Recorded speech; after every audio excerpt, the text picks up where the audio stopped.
कल्याण मित्रों, आध्यात्मिक दृष्टि से इस पृथ्वी पर कुल 3 प्रकार के जीव पाए जाते हैं। पहले प्रकार के जीव में गुबरैला आता है, दूसरे प्रकार के जीव में मक्खी आती है और तीसरे प्रकार के जीव में मधुमक्खी आती है। गुबरैला की विशेषता यह है कि वह दिन रात गोबर या पखाने की गोली बनाकर उसे अपने बिल में पहुंचाकर इकट्ठा करने में लगा रहता है। उसे बाहरी दुनिया से कोई मतलब नहीं होता है। वह हर समय अपने इसी काम में मशगूल रहता है। गोबर या पखाने के अतिरिक्त उसका कोई अन्य ठिकाना नहीं होता है। उसकी दृष्टि सदैव अपने ही ठिकाने पर टिकी रहती है। दुनिया की कोई भी ताकत उसका ध्यान इधर से उधर नहीं कर सकती। मक्खी की विशेषता यह है कि उसका चित्त बहुत चंचल होता है। वह कभी पखाने पर बैठ जाती है तो कभी फूल पर। आध्यात्मिक दृष्टि से एक मक्खी गुबरैला से श्रेष्ठ होती, क्योंकि गुबरैला फूल पर कभी नहीं बैठता है, मगर मक्खी कभी कभार फूल पर बैठ जाती। मधुमक्खी की विशेषता यह है कि वह सिर्फ फूल पर ही बैठ सकती है। फूल के अतिरिक्त उसका कोई दूसरा ठिकाना नहीं होता है। आध्यात्मिक दृष्टि से गुबरैला सबसे निकृष्टतम जीव है और मधुमक्खी सबसे उत्कृष्टतम जीव। मक्खी इन दोनों के बीच की प्राणी है। उसकी एक आंख पखाने की तरफ और दूसरी आंख फूल की तरफ होती। 3 प्रकार के इन जीवों की भांति ही मनुष्य भी 3 प्रकार के होते हैं। पहले प्रकार में वह मनुष्य आते हैं जो अपने जन्म से लेकर जीवन पर्यंत राग, द्वेष और मोह की खेती करने में मशगूल रहते हैं। वह अपने राग, द्वेष और मोह को ही अपना स्वर्ग समझते हैं। राग, द्वेष और मोह ही इनका भोजन है, इनका पानी। ऐसे लोग महातमोगुनी होते और सिर्फ स्वयं से ही मतलब रखते हैं। जैसे एक गुबरैला दिन भर गोबर या पखाने का गोला बनाकर उसे खींचते हुए अपने बिल में इकट्ठा करने में लगा रहता है, वैसे ही राग, द्वेष और मोह की दुनिया में जीने वाले लोग दिन रात इंद्रिय सुख में लगे रहते हैं। जैसे एक गुबरैला पखाने के अलावा किसी और जगह पर नहीं बैठ सकता है, वैसे ही राग, द्वेष और मोह से भरा हुआ मनुष्य इंद्रिय सुख के अलावा किसी और जगह पर नहीं बैठ सकता है। ऐसे लोग महासंवेदनहीन होते। ऐसे लोग अपने माता पिता और बाल बच्चों का सुख दुख समझ ही नहीं पाते। समाज का सुख दुख क्या खाक समझेंगे। दूसरे प्रकार के मनुष्य वह होते हैं जो जीते तो हैं राग, द्वेष और मोह की दुनिया में ही, मगर निर्वाण के स्वाद से भी परिचित होना चाहते। पहली श्रेणी के मनुष्य की तरह ये भी दिल खोलकर राग, द्वेष और मोह की खेती करते, मगर कभी कभार सत्संग में भी प्रकट हो जाते। दरअसल ये मक्खी के समान होते। मन हुआ तो पखाने पर बैठ गए और मन हुआ तो फूल पर बैठ गए। जब ये पखाने पर बैठते हैं तो इन्हें फूल की याद सताती, और जब ये फूल पर बैठते हैं तो इन्हें पखाने की याद सताती।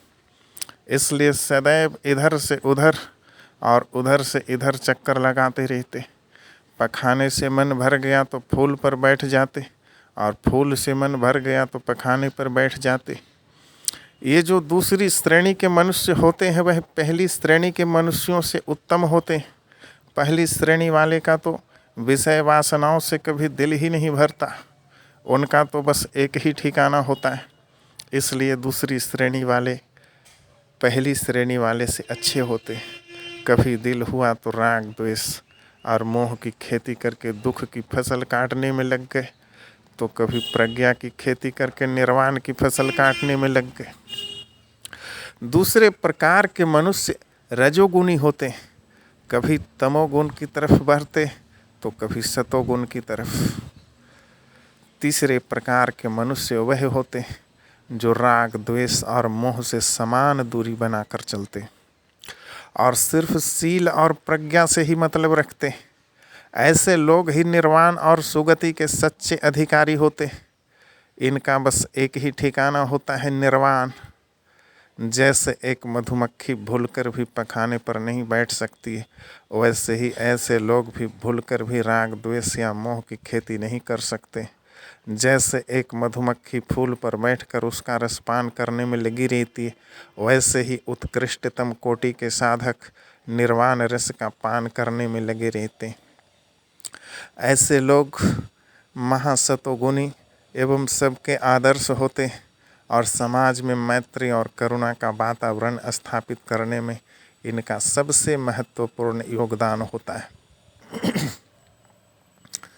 मगर कोई गुबरैला अचानक से रातों रात मधुमक्खी नहीं बन सकता। ध्यान रहे, गुबरैला मधुमक्खी का अतीत है और मधुमक्खी गुबरैला का भविष्य। फिर भी अचानक से गुबरैला मधुमक्खी नहीं बन सकता है, उसे पहले मक्खी बनना होता है। मक्खी बनने के बाद मधुमक्खी बनने का मार्ग सुगम हो जाता है। जब तक कोई गुबरैला मक्खी न बन जाए तब तक वह मधुमक्खी की परछाई से भी दूर रहता है। मधुमक्खी क्या खाक बनेगा? इसलिए सीढ़ी दर दर सीढ़ी आगे बढ़ना चाहिए मनुष्य को। मगर ध्यान रहे, मंजिल तक पहुंचना हो तो मार्ग को पकड़ना भी पड़ता है और फिर उसी मार्ग को छोड़ना भी पड़ता है। अगर उसी मार्ग को पकड़े रहे तो गए काम से, मंजिल तक पहुंचने से रहे। घर की छत पर जाना हो तो सीढ़ी पकड़नी भी पड़ती और सीढ़ी छोड़नी भी पड़ती। सीढ़ी को पकड़े रहे तो गए काम से। एक गुबरैला के लिए मधुमक्खी मंजिल है और मक्खी मार्ग। मार्ग से होते हुए ही मंजिल तक पहुंचा जा सकता है, दूसरा कोई उपाय नहीं। मार्ग पर चलते हुए आगे बढ़ते रहे तब तो मंजिल तक पहुंचना तय है। लेकिन अगर मार्ग पर रुक गए, मार्ग को ही पकड़ लिया, मार्ग को ही सीने से लगा लिया, तब आप मंजिल पहुंचने से वंचित रह गए। मंजिल तक सिर्फ वही मुट्ठी भर लोग पहुंचते हैं जो पकड़ने और छोड़ने दोनों विद्याओं में निपुण होते। दुर्भाग्य की बात कि सारे गुबरैले मधुमक्खी बनना भी नहीं चाहते, कुछ ही चाहते। उनमें भी कुछ ही ऐसे भाग्यशाली होते हैं जो मार्ग पकड़ते हैं और उस कुछ में से भी कुछ ही ऐसे महासौभाग्यशाली होते हैं जो मार्ग को पकड़ने के बाद उसे छोड़ देते। मनुष्यों का भी यही हाल है। जो सबसे निकृष्टतम कोटि का मनुष्य है, उनमें कुछ ही उत्कृष्टतम होने की दिशा में चल पड़ते, मार्ग पकड़ लेते हैं।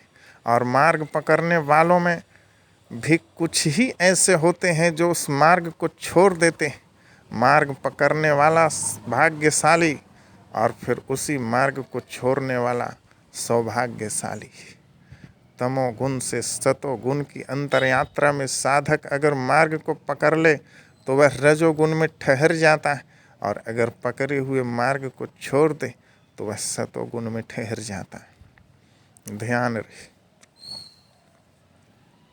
जो मनुष्य भीड़ की आंखों से सारी चीज़ों को देखता है वह तमोगुण में समाहित हो जाता है।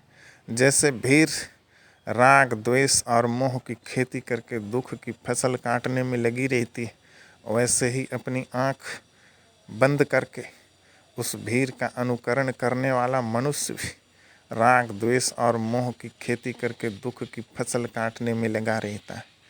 लेकिन जब मनुष्य अपनी आँखों से देखना और अपनी बुद्धि का प्रयोग करना शुरू कर देता है तो वह रजोगुण में समाहित हो जाता है। यह बीच वाली अवस्था होती है। यहाँ से एक पड़ाव आगे निकलने पर मनुष्य परमहंस हो जाता है।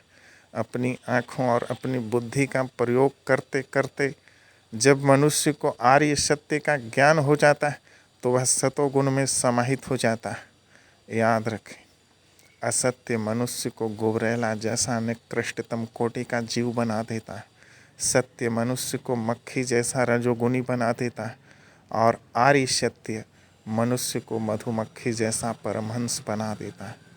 अपनी आँखों का उपयोग न करने वाले लोग असत्य की दुनिया में प्रवेश करते, अपनी आँखों का उपयोग करने वाले लोग सत्य की दुनिया में प्रवेश करते, और शील समाधि और प्रज्ञा से लैस होकर अपनी आँखों का उपयोग करने वाले लोग आर्य सत्य की दुनिया में प्रवेश करते हैं। आर्य सत्य की दुनिया में प्रवेश ही निर्वाण का कारण बन जाता है। आज बस इतना ही। आपने मेरी बातों को ध्यानपूर्वक सुना, इसके लिए अंतस से अनुग्रहित हूँ। मेरा नमन स्वीकार करें।